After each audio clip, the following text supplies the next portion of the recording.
Hello student, मैं मनीष। स्वागत है मेरा यूट्यूब चैनल एग्रीकल्चर ज्ञान गंगा में। तो हम लोग जो है न्यू रासुंडा का बुक जो है कवर कर लेते हैं, जिसमें आज हम लोग का चैप्टर जो है पोटैटो कल्टीवेशन के बारे में है। ठीक है, तो चलिए अब स्टार्ट करते हैं। ठीक है, पूरा पोटैटो का ग्रोइंग पीरियड देखेंगे, इस पर कौन से डिजीज इफेक्ट करते हैं, जो भी पॉइंट जो हम लोग का जो भी पॉइंट न्यू रासुंडा में है वो डिस्कशन करेंगे।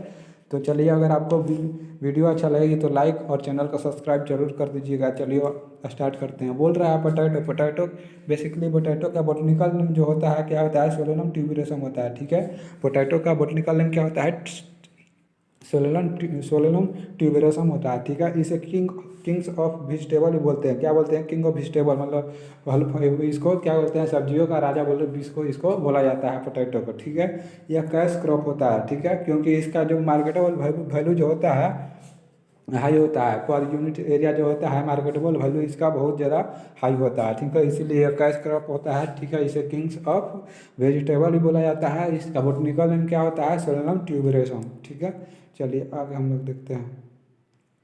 ठीक, अगला पॉइंट बोल रहा है it is a rich source of starch. ये जो पोटैटो होता है रिच सोर्स होता है किसका, स्टार्च का। ठीक है, पोटैटो जो होता है हमारा किसका रिच सोर्स होता है, तो स्टार्च का रिच सोर्स होता है पोटैटो। ठीक है, आगे देखते हैं। स्टार्च डेट इज, जिसमें कौन सा स्टार्च जो होता है, डेट इज फेरेनिया। फेरेनिया इसमें सबसे ज़्यादा स्टार्च होता है। ठीक है, विटामिन डी है, विटामिन का भी रिच सोर्स होता है। बेसिकली कौन सा, विटामिन B1 इसमें सबसे ज़्यादा पोटैटो में होता है। ठीक है, तो स्टार्च का रिच सोर्स होता है। उसके बाद विटामिन B1 का भी रिच सोर्स होता है। ठीक है, ओरिजिन स्थान देखा जाए तो ओरिजिन स्थान जो है पोटैटो का पेरू है। ठीक है, साउथ अमेरिका में जो होता है पेरू, साउथ अमेरिका। ठीक है, ओरिजिन स्थान जो है, ठीक है, पोटैटो का ओरिजिन स्थान कहाँ हुआ, तो पेरू, साउथ अमेरिका। ठीक है, ठीक है, अब देखिए अगला पॉइंट है हमारा ट्रू पोटैटो सीड के बारे में। ठीक है, TPS के बारे में। तो ट्रू पोटैटो सीड किसने किसने डेवलप किया ट्रू पोटैटो सीड को, तो बेसिकली रामानुजन ने। ठीक है, रामानुजन ने पहली बार जो होता है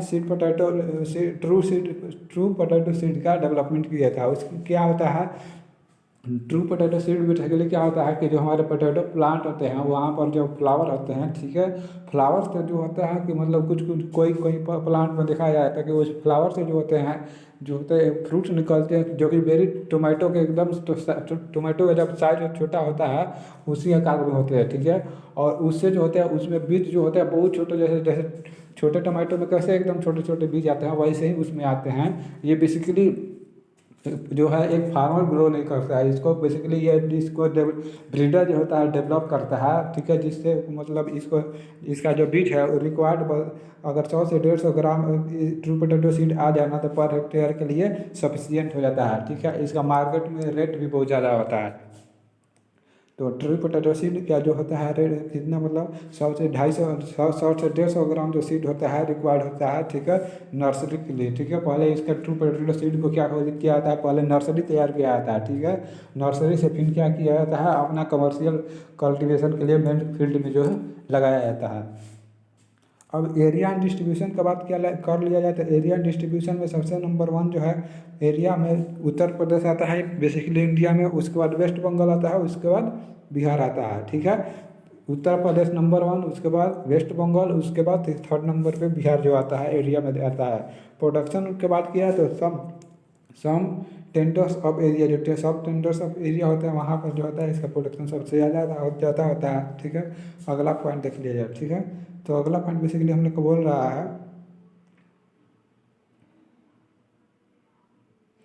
रहा है कि पोटैटो ऑक्यूपाई लार्जेस्ट एरिया अंदर single vegetable in the world. ठीक है, जो पोटैटो एरिया होता है सिंगल वेजिटेबल के रूप में सारे वेजिटेबल में जो होते हैं सबसे लार्जेस्ट एरिया कवर करते हैं। ठीक है, उसके बाद बोटनिकल दिख रहा है जो है जो बोटनी में देखा जाए, अपना अगला पॉइंट है बोटनिक से है। ठीक है, तो बोटनी में देखा जाए तो बोटनी में बोल रहा है कि पेरेनियल प्लांट, ये क्या होता है, पेरेनियल प्लांट होते हैं। ठीक है, कैसे प्लांट होते हैं, पर ये पेरेनियल प्लांट होते हैं, लेकिन but as a crop treated as a annual plant. लेकिन अगर आप क्रॉप को ट्रीट करके जो होता है ट्रीट करके मतलब कल्टीवेशन कर रहे तो वो कैसा होता है, उसमें को एनुअल प्लांट बनाया जाता है। ठीक है, लेकिन बेसिकली क्या होते हैं, पोटैटो पेरेनियल प्लांट होते हैं, but as a crop treated as an annual plant, जो क्या होते हैं क्रॉप ट्रीट करके करिएगा इसको तो एनुअल प्लांट होते हैं। ठीक है, प्रोपगेशन बाय ट्यूबर्स। ठीक है, इसका प्रोपगेशन जो होता है बेसिकली किससे करते हैं, ट्यूबर से करते हैं, ठीक है। इसका प्रोपगेशन बेसिकली ट्यूबर से किया जाता है, ठीक है। That is a in large in क्या बोल रहा है, that is a in large underground steam produce of the end, ठीक है। जो होते हैं क्या होते हैं, इन लार्ज करके अंडरग्राउंड में स्टीम से क्या होते हैं प्रोडक्शन होता है, स्टीम के इंड में इसका प्रोडक्शन होता है, जिसे क्या बोलते हैं स्टीलन बोलते हैं, एस्टोलन बोलते हैं, सॉरी एस्टोलन बोलते हैं, ठीक है। And not as a root property, और इसमें जो होता है जो पोटैटो जो ग्रो होते हैं वो रूट जो होता है रूट प्रॉपर्टी की तरह वर्क बिल्कुल नहीं करते हैं, ठीक है। अब देखा जाए कि पोटैटो कौन सा प्लांट होता है, तो पोटैटो C3 प्लांट होता है, C3 शॉर्ट डे प्लांट होता है, ठीक है। किसके लिए शॉर्ट डे प्लांट होता है, तो ट्यूबरेशन के लिए,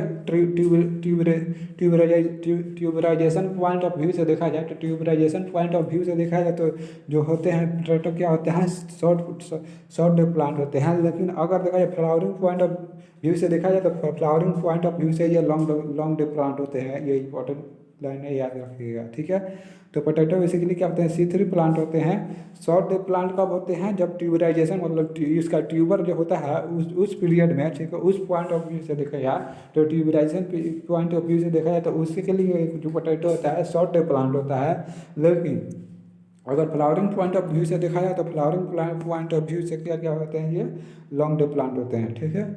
आगे बोल रहा है कि अगला हम लोग का जो पॉइंट है, अगला पॉइंट बोल रहा है कि फ्रूट टाइप इज बेरी, जो फ्रूट टाइप होता है पोटैटो का कैसा होता है, बेरी टाइप का होता है, ठीक है। फ्रूट टाइप कैसा होता है इसका, बेरी टाइप का होता है, हमेशा याद रखिएगा। फ्रूट टाइप कैसा होता है, बेरी टाइप का होता है, ठीक है।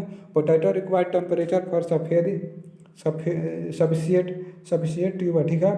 जो टेम्परेचर चाहिए सेटिस्फाइड ट्यूबर के लिए जो टेम्परेचर चाहिए कितना चाहिए, 17 से 90 डिग्री सेल्सियस, ठीक है। मतलब जो इसका फ्रूट है इसको बेरी बोलते हैं, इसके फ्रूट को क्या बोलते हैं, बेरी बोलते हैं, लेकिन रिक्वायरमेंट टेम्परेचर चाहिए सब, ठीक है। तो 17 से 90 डिग्री सेल्सियस जो होता है इसके ग्रोथ के लिए टेम्परेचर चाहिए, ठीक है। क्योंकि पोटैटो ज़्यादा ना ही ज़्यादा लो टेम्परेचर पर और नहीं ज़्यादा हाई टेम्परेचर पर, क्योंकि हाई टेम्परेचर पर इसका ट्यूबर का जो फॉर्मेशन हो नहीं पाता है, ठीक है। इसके लिए इसी के तो ट्यूबर के ग्रोथ के लिए कम से कम टेम्परेचर जो होता है 17 से 90 डिग्री सेल्सियस चाहिए, ठीक है। pH रिक्वायर्ड अबाउट 5 से 6.5, ठीक है। 5 to 6.5 इसका pH होता है, मतलब एसिडिक सॉइल में यहाँ बेस्ट होता है। एसिडिक कंडीशन जो एज, और अगला पॉइंट बोल रहा है as condition reduce scab disease indicate क्या होता है, इंसिडेंस। जो ये क्या होता है एसिडिक कंडीशन होता है, किसको रिड्यूस करता है, स्क्रैब डिजीज जो होता है उसके इंसिडेंस को क्या करता है, रिड्यूस कर देता है। बेसिकली स्क्रैब डिजीज पोटैटो में जो होता है उसको एसिडिक कंडीशन में क्या होता है, 5 से 6.5 अगर pH हो तो अगर अच्छा अगर pH है सॉइल का तो उसमें स्क्रैब डिजीज का इंसिडेंस जो होता है रिड्यूस हो जाता है, ठीक है। आगे बोल रहा है वैरायटी के बारे में, ठीक है। तो देख लेते हैं वैरायटी, ठीक है। चलिए वैरायटी के बारे में देख लेते हैं। तो बोल रहा है वैरायटी में ईयरली वैरायटी के बारे में फर्स्ट बोल रहा है। तो ईयरली वैरायटी जो होता है 75 डेज के लिए होता है, डेज के लिए होता है, ओनली 75 डेज के लिए। तो इसमें कौन कौन से वैरायटी आते हैं, तो खुबरा चंद्रमुखी, ठीक है, याद रखिए खुपरी चंद्रमुखी, खुपरी अशोका, जो क्या होता है एक्स्ट्रा ईयरली वैरायटी है, ठीक है। एक्स्ट्रा ईयरली वैरायटी खुपरा अशोका हमेशा याद रखिएगा। उसके बाद खुपरी ज्योति, ठीक है। उसके बाद खुपरी ज्योति हो गया, खुपरी नवतल हो गया, खुपरी लवकर हो गया, ठीक है। तो बेसिकली ये सब जो वैरायटी है क्या है, ईयरली वैरायटी है। हमेशा याद रखें कि जिस वैरायटी के आगे खुपरी लगा हुआ वो बेसिकली पोटैटो का वैरायटी होता है, हमेशा याद रखिएगा। बेसिकली कौन जो होता है खुपरी जो होता है नाम, अगर किसी वैरायटी के आगे खुपरी वैरायटी लगा हुआ तो बेसिकली क्या होता है, कौन सी क्रॉप की वैरायटी होता है, तो पोटैटो की, हमेशा याद रखिएगा। और बोल रहा है कि मीडियम ड्यूरेशन के लिए कौन सा वैरायटी होता है, तो मीडियम ड्यूरेशन के लिए खुपरी सीटमैन खुपरी सीटमैन जो क्या होता है रेजिस्टेंस वैरायटी है। फ्रोस्ट के लिए फ्रोस्ट से रेजिस्टेंस वैरायटी जो होता है सीतमैन, इसीलिए सीतमैन इसको बोला गया। तो खुपरी सीतमैन हो गए। अगला जो है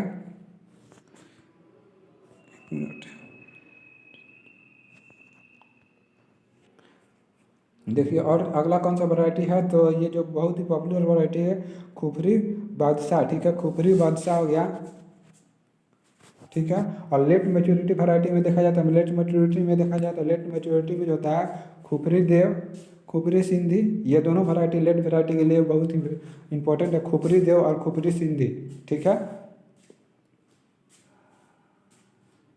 अगर देखा जाए तो सुटेबल फॉर प्रोसेसिंग के लिए, सुटेबल फॉर जो प्रोसेसिंग है उसके लिए कौन सी वैरायटी है, तो देखा जाए सुटेबल फॉर प्रोसेसिंग के लिए तो suitable for processing point of से व्यू से देखा जाए तो खुपरी चिपसोना 1, ठीक है। प्रोसेसिंग के लिए खुपरी चिपसोना 1, खुपरी चिपसोना 2 और 3 जो होता है किसके प्रोसेसिंग के लिए सुटेबल है, सीड। और सीड सोइंग देखा जाए तो सीड सोइंग में बात करें तो सीड सोइंग के लिए जो होता है, सीड सोइंग का बात किया तो 25 ग्राम जो होता है कट कर लिया जाता है पीस में ट्यूबर का, ठीक है। और उसमें कितना कम से कम 3 से 5 बर्ड आइज होना चाहिए ऐसा, ठीक है। एट द रेट ऑफ 15 से 20 क्विंटल पर हेक्टेयर, ठीक है, सीड रिक्वायर्ड होता है अगर 25 ग्राम का रहेगा तो, ठीक है। अगर हाई यील्डिंग आपको चाहिए तो 20 से 25 क्विंटल पर हेक्टेयर, ठीक है। 15 ग्राम पर सीड जो होता है, 15 ग्राम मतलब एक जो सीड होता है जो इसमें पीस चाहिए, एक पीस में 15, एक पीस कम से कम 15 ग्राम का रहना चाहिए, ठीक है। और वैसे अगर 20 से 25 क्विंटल अगर हेक्टेयर में सीड लेते हैं तो उससे क्या आपको हाई यील्डिंग आता है, ठीक है। ये तो हो गया सीड एंड सोइंग का। चलिए आगे देखते हैं, हाँ देख लेते हैं, इसमें बेसिकली बात कर लेते हैं। देखिए ये पोटैटो का प्लांट है, ठीक है। पोटैटो का प्लांट में जो बेसिकली जो होते हैं ये फ्लावर जो आते हैं बेसिकली नीला कलर का, बैगनी कलर का आते हैं, ठीक है। आपको कल दिखा दिया जाएगा फील्ड में, जो हमारे फील्ड में भी जो पोटैटो आया है उसमें कलर जो होता है बेसिकली वाइट या बैगनी कलर का ऐसा ही कुछ आया दिखाया जाएगा आपको। तो इसको फ्लोरेसेंस ये इसी फ्लावर से जो होता है बेसिकली जो होता है इसी फ्लावर से क्या बनते हैं और ट्रू पोटैटो सीड बनते हैं, ठीक है। और इसको ट्रू पोटैटो जब सीड बनता है उसको क्या होता है लैब में बुटने जो ब्रीडर होते हैं उसको अच्छा से तैयार करके और उसका नर्सरी तैयार करते हैं, ठीक है। अब ये पार्ट आप जो देख रहे हैं इन इसको थोड़ा बड़ा कर लिया है, ठीक है। ये पार्ट जहाँ से फ्रूट ये फ्लावर का जो बड गया है, ठीक है, इसको बेसिकली क्या बोलते हैं इनफ्लोरेसेंस बोलते हैं, हमेशा याद रखिएगा। ये जो फ्लावर जो जहाँ से ये स्टीम से, ठीक है, फ्लावर का बड निकलता है जिस पॉइंट से, ठीक है, तो उस जहाँ से अटैच रहता है जो बेसिकली बर्ड उसको क्या बोलते हैं इनफ्लोरेसेंस बोलते हैं, ठीक है। और आगे देखा जाए तो, ठीक है, पहले इसको छोटा कर लीजिए। हाँ अगला बात तो देखिए ये जो फ्रूट आते हैं, ठीक है, बेरी टाइप के आ रहे हैं, यहाँ पर आप देख रहे होंगे बेसिकली ये फ्रूट बेरी टाइप के आते हैं, ठीक है। यहीं ट्रू पोटैटो सीड होता है, ठीक है, यहीं ट्रू पोटैटो जो होता है सीड होता है। और इसका ये लीफ पार्ट होता है, ठीक है, लीफ पार्ट हो गया है, ठीक है। लीफ पार्ट के बाद यहाँ पर ये जो पॉइंट देख रहे होंगे जहाँ से जो होता है एक्सट्रीम जो होता है एक पत्ता निकला हुआ रहता है, एक लीफ निकला रहता है, उसको कंपाउंड लीफ बेसिकली बोलते हैं। कौन सा लीफ बोलते हैं कंपाउंड लीफ। देखिए अगर यहाँ पर ये दर्शाया गया तो यहाँ पर देखिए देख सकते हैं ये बेसिकली कौन सा है कंपाउंड आई है, इसको थोड़ा बड़ा कर लिया जाए, ठीक है। इसमें ये जो लीफ दिख रहे होंगे, ये लीफ जो दिख रहे होंगे ये बेसिकली कंपाउंड लीफ होता है। इसमें बात किया है तो ये जो बड़े वाले लीफ दिख रहे हैं इसमें कंपाउंड वाले लीफ ये हो जाएंगे, इसमें ये कंपाउंड लीफ हो जाएंगे, ठीक है। जो टर्मिनल बेसिकली टर्मिनल जो लीफ होते हैं वही कंपाउंड लीफ होते हैं, ठीक है।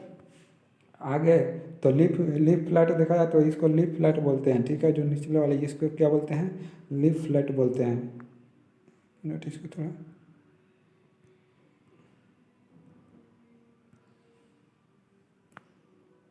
ठीक है।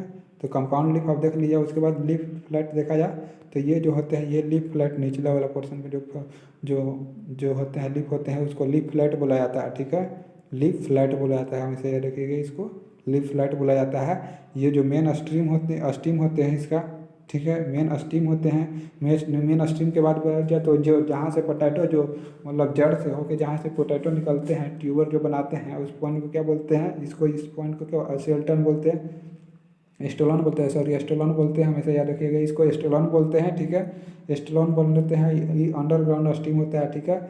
यह बेसिकली कौन सा स्टीम होता है अंडरग्राउंड जो स्टीम रिप्रेजेंट रहता है वही अंडरग्राउंड स्टीम है, ठीक है।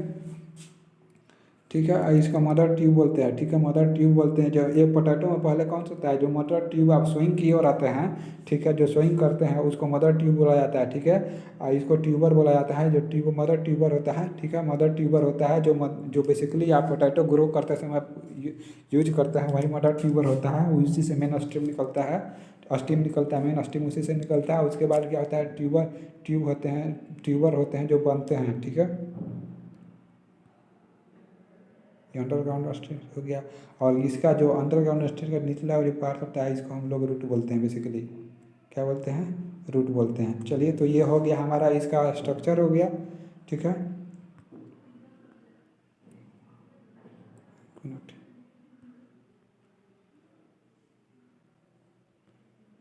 चलिए आगे से देखते हैं। अगर स्पेसिंग बात की जाए, हम लोग देख लिए थे यहाँ पर सीड स्वइंग देख लिए थे कि 25 ग्राम वाले सीड को कितना, जिसमें 3 से 5 वॉट होता है, उसको कितना रिक्वायर्ड होता है, तो 15 से 20 क्विंटल पर हेक्टेयर रिक्वायर्ड होता है। और गुड मतलब हाई यील्डिंग के लिए जो होता है 15 ग्राम का सीड यूज करेंगे तो 20 से 25 क्विंटल पर हेक्टेयर चाहिए, ठीक है। अब स्पेसिंग कितना चाहिए, तो 45 से 60, 45 से 60 इंटू 15 इंटू 20 जो होता है सेंटीमीटर, क्या चाहिए, स्पेसिंग चाहिए कितना, तो 25 इंटू 60, 15 इंटू 60, 25 इंटू 20 जो होता है स्पेसिंग चाहिए। इसमें हमेशा याद रखिए 45 से 60 और 15 इंटू 20 जो होता है स्पेसिंग चाहिए हमारे यहाँ, ठीक है। अगला बात कर रहा है सीड प्लॉट टेक्निक के बारे में बात कर रहा है, ठीक है। कौन सा टेक्निक, सीड प्लॉट टेक्निक, ठीक है। तो ये बेसिकली टेक्निक जो होता है क्या होता है देख लेते हैं, ठीक है। सीड प्लॉट टेक्निक के बारे में बात कर रहा है, जिसे किसने डेवलप किया था, 1967 में किसने डेवलप किया था, तो पुष्करनाथ ईटी ऑल ने, ठीक है। 1967 में जो होता है सीड प्लॉट टेक्निक को जो होता है डेवलप किया था, ठीक है। यह क्या होता है, it is a technique of multiplication of disease free, ठीक है। यह टेक्निक होता है किसके, मल्टीप्लिकेशन डिजीज फ्री के लिए, फ्री सीड के लिए इन नॉर्थर्न प्लेन जो होता है, northern plain of the country, by giving of healthy seed in October. ये बेसिकली क्या होता है कि मल्टीप्लिकेशन किया जाता है सीड का, सीड फ्री डिजीज से, ठीक है। इसमें क्या किया जाता है, नॉर्थर्न प्लेन के कंट्री में बेसिकली हेल्दी सीड जो होता है ग्रो किया जाता है अक्टूबर में, ठीक है। एंड रिमूव एंड अपर जो होता है रिमूव कर दिया जाता है अपर हेलम्यूस के, जो टॉप का हेलम्यूस होता है उसको between mid January and leave tuber underground for maturity. और क्या किया जाता है, लीव ट्यूबर जो होता है अंडरग्राउंड मेच्योरिटी में, मतलब अंडरग्राउंड जो होता है लीव, उसको मेच्योरिटी के लिए क्या किया जाता है, यह बेसिकली इस टेक्निक से डेवलप किया जाता है, सीड प्लॉट टेक्निक से। अब डिसऑर्डर बात किया जाए पोटैटो में, तो पोटैटो में एक बहुत ही ज़्यादा जो फेमस डिसऑर्डर है ब्लैक हार्ट है, ठीक है। तो ब्लैक हार्ट किसके वजह से होता है, जब देखिए बोल रहा है कि due to the lack of oxygen in storage potato, due to the lack of O2 in storage potato, the internal tissue break down and become black. इसमें क्या होता है कि CO2 मतलब ऑक्सीजन की कमी होने से क्या होता है, ठीक है, जो पोटैटो में CO2 स्टोर कम होता है उसके वजह से क्या होता है कि इंटरनल टिश्यू जो होता है पोटैटो का, ठीक है, वो क्या होता है, ब्रेक हो जाता है। और ब्लैक होने के बाद क्या होता है, वो ब्लैक कलर का होता है, ठीक है। तो इसको एवॉइड करने के लिए एवॉइड स्टेज टेम्परेचर जो होता है चाहिए होता है, ठीक है। एवॉइड स्टोरेज, ठीक है, जब स्टोरेज करते हैं उस समय टेम्परेचर जो होता है 35 डिग्री सेल्सियस से ऊपर नहीं रहना चाहिए और प्रॉपर वेंटिलेशन होते रहना चाहिए, ठीक है। बेसिकली होता क्या है कि ऑक्सीजन के कम मतलब अगर ऑक्सीजन का कमी हो जाता है तो जो होता है स्टोरेज जो पोटैटो का स्टोर करते हैं, ठीक है, उसमें क्या होता है इंटरनल टिश्यू जो होता है उसका ब्रेक डाउन हो जाता है, जिसकी वजह से क्या होता है पोटैटो पर जो होता है ब्लैक कलर जो होते हैं आने लगते हैं, ठीक है। तो इस स्टेज को एवॉइड करने के लिए आपको जो होता है 35 डिग्री सेल्सियस टेम्परेचर एबव नहीं जाना चाहिए और पुअर वेंटिलेशन नहीं होना चाहिए, प्रॉपर वेंटिलेशन पूरा मतलब स्टोरेज हाउस में पूरी प्रॉपर वेंटिलेशन होते रहना चाहिए, ठीक है। आगे देखते हैं हेलो हार्ट के बारे में, ठीक है। कौन सा अगला पॉइंट हम लोग का कौन सा है, हेलो हार्ट के बारे में है, ठीक है। तो चलिए देखते हैं हेलो हार्ट बेसिकली होता क्या है। तो बोल रहा है हेलो हार्ट के बारे में, due to the excessive use of nitrogen fertiliser. यह किसके वजह से होता है हेलो हार्ट, नाइट्रोजन के अगर अधिक मात्रा में आप फील्ड में नाइट्रोजन यूज करते हैं, नाइट्रोजन फर्टिलाइजर, नाइट्रोजन फर्टिलाइजर, उसके वजह से होता है हेलो हट होता है। इसमें क्या होता है कि इरेगुलर कैविटी होता है in the centre of tube develop, tuber मतलब ट्यूबर के जो होता है पोटैटो के जो ट्यूबर होता है उसमें जो होता है इरेगुलर जो होता है कैविटी डेवलप हो जाता है ट्यूबर के सेंटर पे, ठीक है। सेंटर में जो होता है ट्यूबर के सेंटर में इरेगुलर कैविटी जो होता है डेवलप हो जाता है, ठीक है। अगर आप ज़्यादा नाइट्रोजन यूज कर रहे हैं फील्ड में तो इसके, ठीक है। अब अगर चिलिंग इंजरी बोल रहा है, chilling injury due to the chilling injury क्या होता है, due to the prolonged storage of tuber at temperature above 0 degree Celsius. अगर लंबे समय तक आपका स्टोरेज ऑफ टोमेटो मतलब ट्यूबर का जहाँ पर स्टोर किए हैं वहाँ पर टेम्परेचर अगर आपका 0 डिग्री सेल्सियस से 0 डिग्री सेल्सियस तक लंबे ड्यूरेशन तक के लिए रह जाए स्टोरेज हाउस में तो ये चिलिंग इंजरी शो करने लगता है, ठीक है। चलिए अब चलते हैं अगला पॉइंट पे। हम लोग का अगला पॉइंट क्या होता है,